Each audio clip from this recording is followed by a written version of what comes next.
Right. Some mother-in-laws are terrible. Some of them form the basis for which whether you're going to enjoy your matrimonial home or not. In this video, I'm going to be sharing with you two categories of mother-in-law.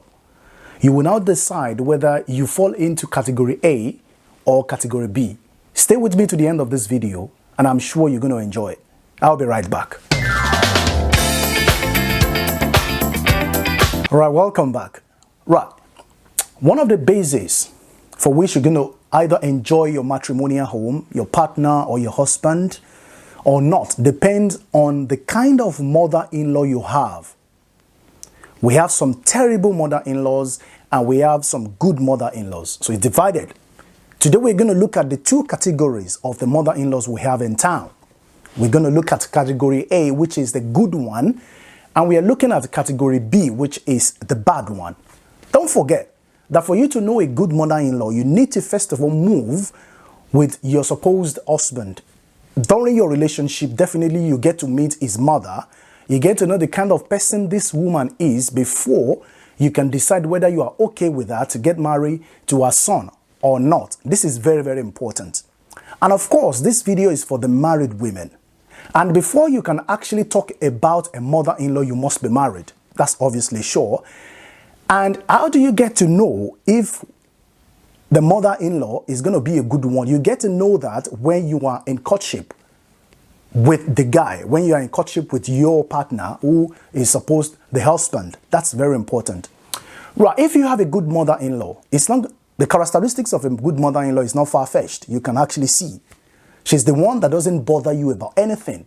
She's the one that doesn't complain about anything you do in your own home, in your matrimonial home. She's the one that doesn't complain about the quantity of meat you put on your food. She's the one that doesn't complain about the kind of clothes you wear within the house. She's the one that doesn't complain about the kind of cars you drive, how much money your husbands give to you in a month for upkeep. She's the type that minds her business whenever she comes on a visit. Right. She's the one that sits you down to talk to you about basics of life, about characteristics of, good life. She talks to you about things you need to do, things you need to know in order for you to be able to keep your matrimonial home. She's the type that will never be in support of her son, that is your husband, whenever something is wrong in the house.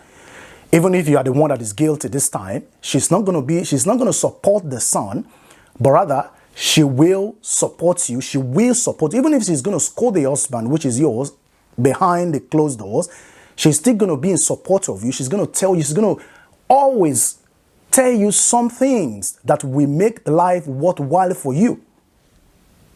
She's going to be happy, even if you are enjoying the wealth that your husband has acquired. She's going to be the one to actually help you to enjoy it. Okay? But if you have the good one, if you have the bad one, oh my God, your relationship is practically over.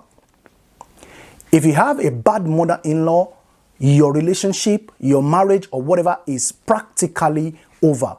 Now I'll explain this to you at a quick term and a very short term. A bad mother-in-law is the direct opposite of the good one. She's going to complain about the quantity of meat you put on your food. She's going to complain about the kind of clothes you wear within the house and outside. She's going to complain that the kind of cars you're driving is too flashy. She's going to complain that the money your husband gives to you is too much. She's going to be the one to always support his son. Her son, that's your husband, whenever there is a rift or misunderstanding in the house. Right.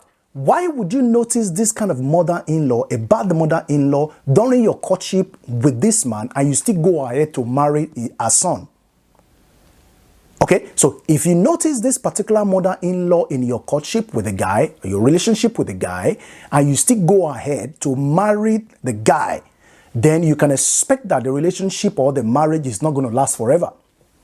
Especially when you marry the guy who doesn't have a mind of his own, who cannot make decisions for himself, who always like to go to his mother to seek pieces of advice, who cannot decide what happens within the scope of his house.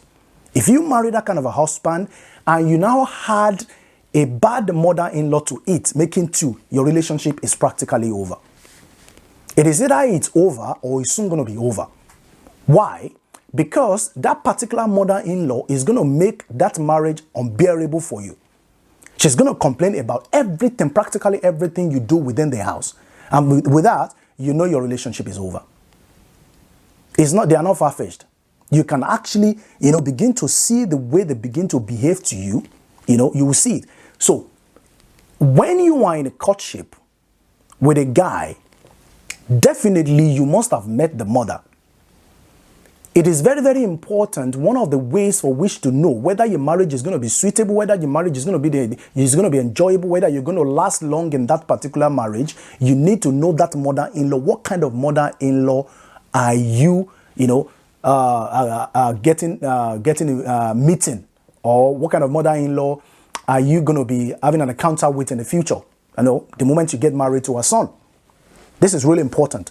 And you need to check some of the bases, some of the characteristics and features of this mother-in-law. Some of them are not even in their own matrimonial home. It's either they've done something in their matrimonial home and their husband has kicked them out. You can expect that that particular thing they've done will be transferred to their son. That is really, really important that you note. So when you are meeting a guy, first of all, you need to look at the parents of the guy that you are getting married to. He has a mother. He has a father. Are the parents together or are the parents separated? If they are separated, you look at the cause of the separation. What is responsible? Why are they divorced? Some mother-in-laws are terrible in the sense that they cannot even stay in their own husband's house, and they will transfer whatever attribute, whatever characteristics and behaviors they have, they will transfer it over to their own sons or to their own daughters. So it is very, very important. In order for you to keep your marriage, in order for you to enjoy your man, it is important that you check what kind of mother he has.